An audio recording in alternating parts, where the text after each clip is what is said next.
बिस्मिल्लाहिर्रहमानिर्रहीम। अस्सलामु अलैकुम स्टूडेंट्स।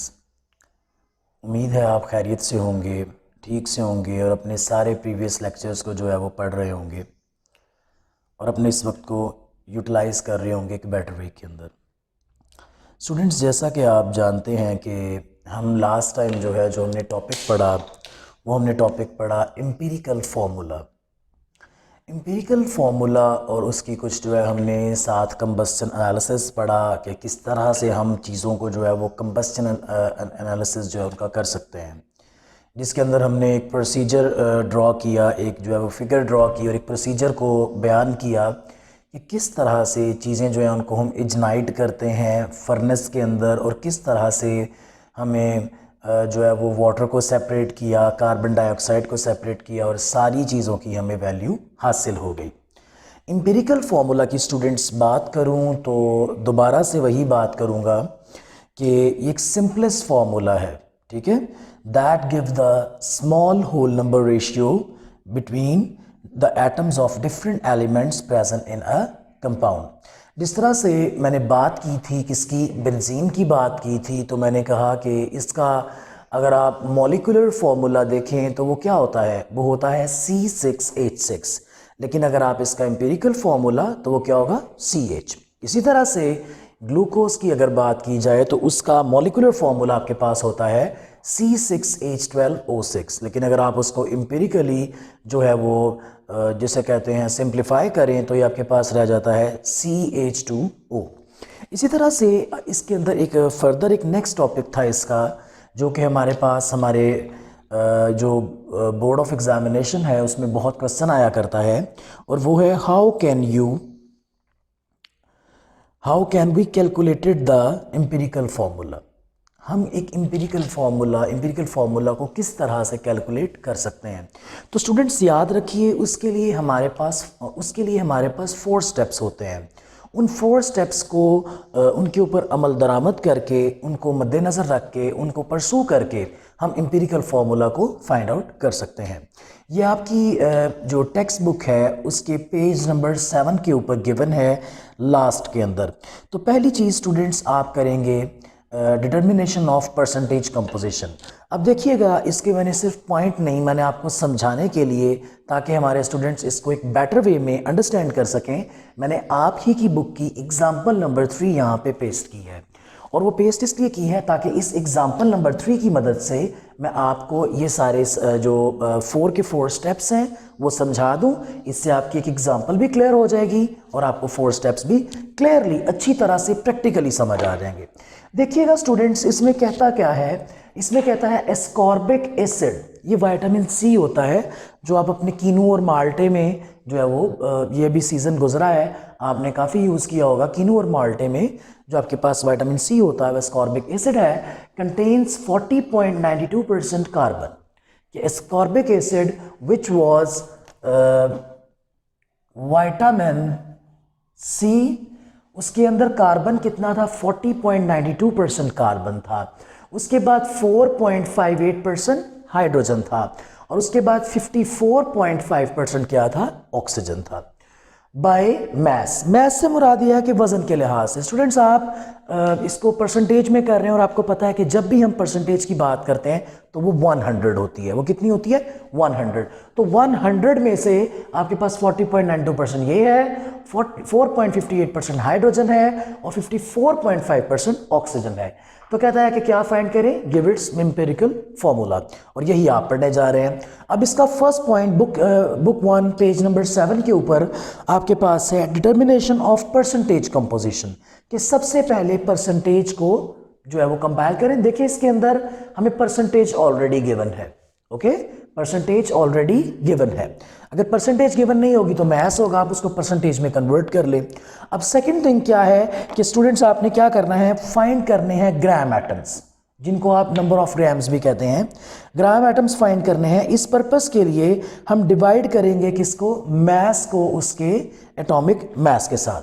मैस मतलब कि ये जो परसेंटेज है इसको आप मैस में भी ले सकते हैं, मैंने अभी जिक्र किया, आप परसेंटेज में भी ले सकते हैं। तो स्टूडेंट्स आपने नंबर ऑफ ग्राम एटम्स का जो फॉर्मूला है वो क्या है, mass over atomic mass। तो देखिएगा बच्चों, आपके पास ये mass जो है फॉर एग्जांपल कार्बन है, तो ये mass आपको गिवन है, ठीक है, परसेंटेज की फॉर्म में। तो आपने 40.92 लिखा जो कि इसका mass था, और आप जानते हैं कार्बन का मोलर mass कितना होता है, 12। तो स्टूडेंट्स आपने 12 को इससे क्या कर दिया, डिवाइड कर दिया, and you got the answer 3.41 gram atoms. तो ये आपने number of gram atoms find कर लिए, किसके लिए, कार्बन के लिए। और ये किस तरह किए आपने, इस फॉर्मूला को आपने मद्देनजर रखते हुए किए। दूसरी चीज स्टूडेंट्स देखिएगा, इसी तरह से हम हाइड्रोजन को भी जो है वो जस्टिफाई या सिंप्लीफाई करेंगे। तो इसके लिए भी फॉर्मूला क्या होगा कि mass of hydrogen divided by atomic mass of hydrogen. तो देखिएगा हाइड्रोजन का मैस कितना है, 4.58, वो ये आ गया। एटॉमिक मैस हाइड्रोजन का कितना होता है, 1.008। तो हमने इनको डिवाइड किया तो हमारे पास आंसर क्या आ जाता है, हमारे पास आंसर आ जाता है 4.54। इसी तरह से हमने ऑक्सीजन का जब मैस जो है वो number of gram atom find करने थे, तो हमने ऑक्सीजन का मैस लिया स्टूडेंट्स, जो कि क्या था 54.5, और इसको डिवाइड किया किसके साथ, 16 के साथ, और हमारे पास आंसर क्या आ जाता है, 3.406 हमारे पास आंसर आ जाता है। देखिएगा मैंने आपको एम्पिरिकल फॉर्मूला जो कैलकुलेट करने के 2 स्टेप्स बताए। पहला था परसेंटेज कंपोजिशन, हो गया। दूसरा था हमने number of gram atom find करने हैं। किस तरह करने हैं कि मैस को एटॉमिक मैस के साथ डिवाइड करना है, वो भी हम इसके अंदर कर चुके हैं। पॉइंट नंबर 3, डिटर्मिनेशन जब आप करेंगे तो आपने एटॉमिक रेशियो स्टूडेंट्स ड्रॉ कर लेनी है, ठीक है, एटॉमिक रेशियो ड्रॉ कर लेनी है। ये मैं 3rd पॉइंट बता रहा हूं।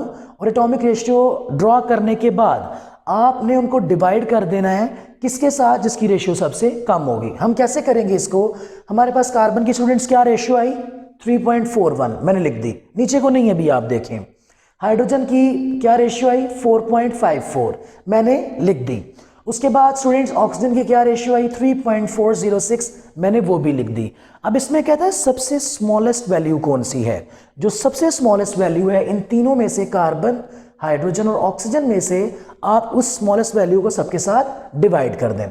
अब देखिएगा हमारे पास इन तीनों में से स्मॉलेस्ट कौन सी है, तो स्टूडेंट्स देखा जाए तो ये दोनों values 3.41 and 3.406 these are equal. लेकिन कैसे, जब हम इनको राउंड ऑफ करेंगे। कैसे स्टूडेंट्स, आपने राउंड ऑफ फिगर पढ़ा होगा कि जब आपके पास वैल्यू 4 से ऊपर होती है तो पीछे वाला फिगर जो है उसके अंदर एक ऐड कर दिया जाता है। अब ये 4 से ऊपर है 6, तो अगर हम इसको ऐड करें तो क्या बन जाएगा, 3.41, ये भी बन जाता है। लेकिन हम इसको ऐसा नहीं करेंगे क्योंकि ये इधर बारीकी की बात आ गई है। तो हमारे पास इन तीनों में से सबसे छोटी वैल्यू 3.406 है। तो हम 3.406 को सबके साथ डिवाइड कर देंगे। जब हमने डिवाइड किया तो आप कैलकुलेटर में भी कर सकते हैं, तो क्योंकि राउंड ऑफ हो गया इसमें भी 3.41 ही आना था, तो ये कैंसिल आउट हो गया, 1 रह गया रिमेनिंग, ये कैंसिल आउट हो गया, रिमेनिंग 1 रह गया। लेकिन जब ये कैंसिल आउट हुआ तो रिमेनिंग 1 नहीं रहता, बल्कि 1.33 आपके पास रिमेनिंग आंसर आता है। आप अपनी बुक में पॉइंट नंबर 4 देखें, कहता है अगर तो आपने रेशियो जो सॉल्व की है उसका जो आंसर है वो सिंपल होल नंबर है, तो इसका मतलब वही आपका एम्पिरिकल फॉर्मूला है। ओके, अगर आपके पास आंसर सिंपल होल नंबर है, मतलब कि आपके पास जो आंसर है वो विदाउट पॉइंट आया है, विदाउट डेसिमल आया है, तो स्टूडेंट्स वही आपका एम्पिरिकल फॉर्मूला आप जो है वो गेट कर चुके हैं। लेकिन अगर आपके पास आपका आंसर सिंपल होल नंबर नहीं है, पॉइंट में है, डेसिमल में है, तो फिर क्या होगा, आपको उसको सूटेबल डिजिट से मल्टीप्लाई करना पड़ेगा। अक्सर स्टूडेंट्स क्वेश्चन पूछते हैं कि सर आप इसको 3 से ही क्यों मल्टीप्लाई करते हैं, तो स्टूडेंट उसका आंसर ये है, लेट्स से मैं इसको 2 से मल्टीप्लाई करता हूँ। ये 3 वैल्यूज हैं, 1, 1.33 रेशियो 1। फॉर एग्जाम्पल मैं इसको 2 से मल्टीप्लाई करता हूँ, तो स्टूडेंट्स 2 1 क्या हुआ, 2 आ गया, ratio 2 into this, 2 into 2 4, plus 2 3 6, 2 3 6, और 2 1 2। तो ये आंसर सूटेबल नहीं है। क्यों? क्योंकि हमारे पास फिर से वैल्यू किस में है, डेसिमल में है। लेकिन अगर इसको मैं 3 के साथ मल्टीप्लाई करूं तो आप देख सकते हैं 3 इंटू 1 3, दोबारा से 3 इंटू 1, ये आपके पास क्या बनेगा, 3 बनेगा। मैं इधर लिखता हूं 3 इंटू 1 3, 3 इंटू 3 9, 3 इंटू 3 9। आप देख सकते हैं ये 3.99 है। जिसको हम सो कॉल्ड 4 बना सकते हैं, लेकिन ये वैल्यू एंडिंग वैल्यू के या फिर आप कह लें कि होल नंबर वैल्यू से काफ़ी दूर है, क्योंकि इट इज़ 4.66 लेकिन इट इज़ 4.99। तो इसको आप 4 कह सकते हैं, तो इसलिए हम इसको 4 लिखते हैं। और 3 1 3 और आपके पास ये भी 3 आ गया।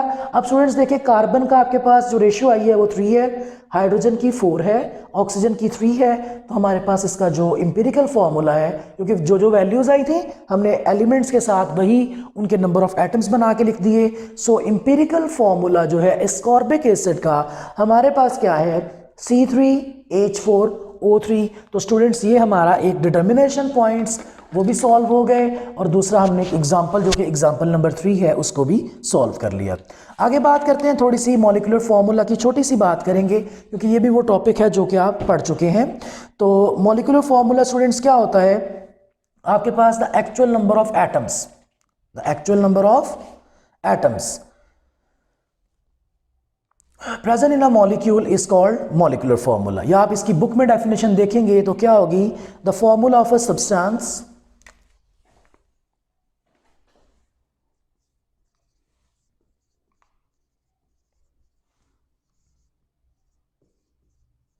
the formula of a substance present which is based on, present in a molecule भी कर सकते हैं, which is based on actual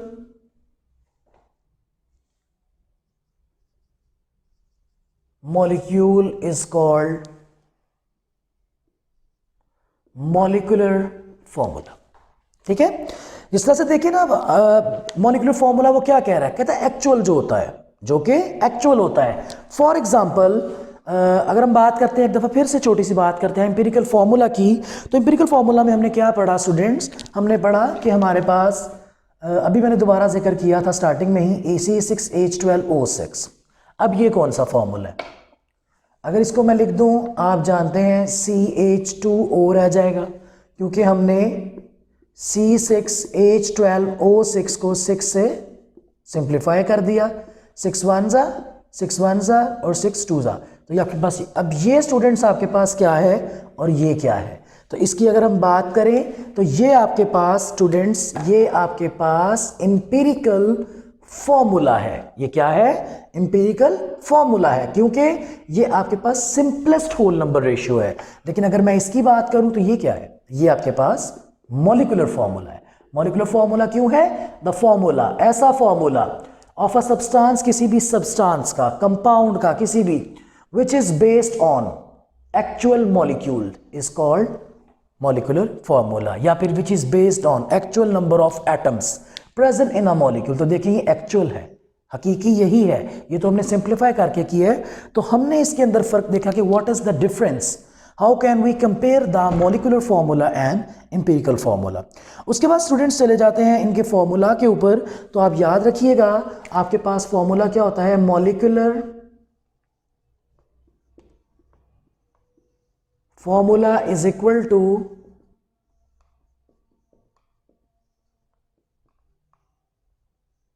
empirical formula। molecular formula is equal to an empirical formula। अब देखिएगा आपके पास जो है, आपको पता तो चल गया है कि मॉलिक्यूलर फॉर्मूला क्या होता है, आपको ये भी पता चल गया, आप जान चुके हैं एम्पिरिकल फॉर्मूला क्या होता है। आपको नहीं पता अगर, तो आपको n का नहीं पता, तो स्टूडेंट्स ये n क्या होता है, ये आपके पास एक इंटीजर है। ये क्या है, एक इंटीजर है।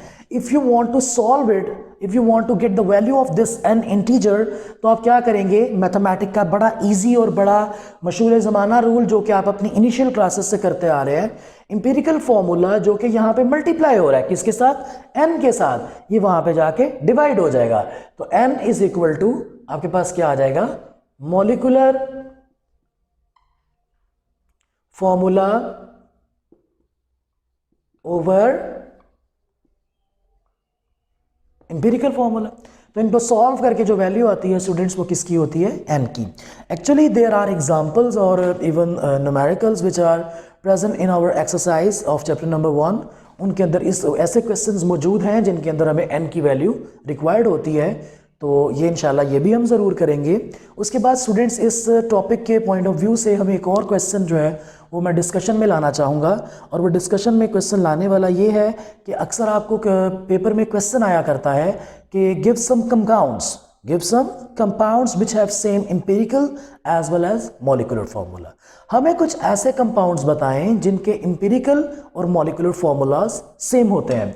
तो बताना ये चाहूँगा कि आप जानते हैं कि आप किसी भी कंपाउंड को सिंप्लीफाई कर सकते हैं, लेकिन सबकी वैल्यूज़ जो है वो कटनी चाहिए। ये मैं प्योर जो है अपनी लैंग्वेज में आ रहा हूँ, कटनी चाहिए, ठीक है। For example if we have a molecule of a water, तो आप इसको बेटा सिंप्लीफाई नहीं कर सकते हो। क्यों नहीं कर सकते हो? इसके साथ तो आप 2 को कट कर लोगे, तो इसके साथ क्या करोगे? 1/2 करोगे? नहीं, ये सिंप्लीफाई यहाँ पे नहीं हो सकता है। For example you have a CO2, आप इसको तो सिंप्लीफाई कर लोगे, तो इसके साथ क्या करोगे? तो ये जो ये ऐसे मॉलिक्यूल्स हैं या ये ऐसे कंपाउंड्स हैं, ठीक है, ये बच्चों सिंप्लीफाई नहीं हो सकते। अब ऐसे मैंने क्वेश्चन ये किया कि बहुत से कंपाउंड्स ऐसे हैं, फार्मूलाज ऐसे हैं जिनके एम्पिरिकल और मॉलिक्यूलर फार्मूलाज सेम होते हैं, तो वो उनमें आप बेटा दे सकते हो, आप कह सकते हो CO2, क्योंकि इसका मॉलिक्यूलर फार्मूला तो यही है, क्योंकि actual number of atom present in a molecule, okay, molecular तो यही है। तो बच्चे इसने सिंप्लीफाई भी नहीं होना, तो इसका मतलब इसका एम्पिरिकल भी यही है। तो ये एक ऐसा कंपाउंड है जिसका एम्पिरिकल और मॉलिक्यूलर फार्मूला सेम है। अगर मैं बात करूं अमोनिया की, तो स्टूडेंट इसका मॉलिक्यूलर तो यही है, मजीद ये सिंप्लीफाई भी नहीं हो सकता, तो इसका एम्पिरिकल भी यही है। अगर मैं बात करूं CH4 की, तो इसका मॉलिक्यूलर यही है, ये सिंप्लीफाई नहीं हो सकता, इसका एम्पिरिकल भी यही है। इसी तरह से आप एग्जांपल भी ले सकते हैं किसकी? H2O की, एंड सो ऑन। काफ़ी सारे एग्जांपल्स आपके पास मौजूद हैं जिन्हें आप खुद से भी जो है वो कोशिश करें, एटलीस्ट 3 से 4 कंपाउंड्स ऐसे ढूंढें कि जिनके अंदर जिनके empirical as well as molecular formula same हो। तो स्टूडेंट्स आज हमने बात की जिस चीज़ की, वो क्या थी? वो हमारे पास थी determination steps to calculate the empirical formula. तो वो स्टूडेंट्स 4 स्टेप्स थे, पहले में कंपोजिशन, दूसरे में ग्राम एटम्स, तीसरे में रेशियो और चौथे में होल नंबर। तो मैंने आपको सॉल्व करवाया, उम्मीद है कि आपको अच्छी तरह से समझ आ गया होगा। उसके बाद दूसरी बात मैंने मॉलिक्यूलर फार्मूला की इसकी मैंने आपको जो चीज़ें बताई स्टूडेंट्स, वो मॉलिक्यूलर फार्मूला बताया, उसकी मैंने एग्जांपल बताई, एम्पिरिकल फार्मूला बताया, 4th थिंग उसकी एग्जांपल मैंने बताई, 5th थिंग मैंने एम्पिरिकल और मॉलिक्यूलर में फ़र्क बताया, 6th थिंग मैंने आपको इसका फार्मूला बताया, 7th थिंग जो है वो आपको मैंने इंटीजर बताया m, और 8th थिंग मैंने आपको क्या बताया कि वो कंपाउंड जिनका एम्पिरिकल और मॉलिक्यूलर फार्मूला सेम है। स्टूडेंट्स अपना बहुत ख्याल रखिए, स्टे होम, स्टे सेफ, अपने घर पे रहिए, बाहर नहीं निकलिए। उम्मीद है ये वक्त बहुत जल्दी बदलेगा इंशाल्लाह, और बहुत जल्दी जो है वो हम जो है वो मतलब कि इस वबा से, इस अजाब से निकल जाएंगे। बाकी आपको किसी चीज़ में प्रॉब्लम है, कोई क्वेश्चन है किसी भी किस्म का, आप जो है वो कमेंट बॉक्स में या फिर जो है पोर्टल पे उसको ज़रूर जो है वो हाईलाइट कीजिए, हम इंशाल्लाह उसको ज़रूर सॉल्व करेंगे। अपना बहुत ख्याल रखिए। अल्लाह हाफ़िज़।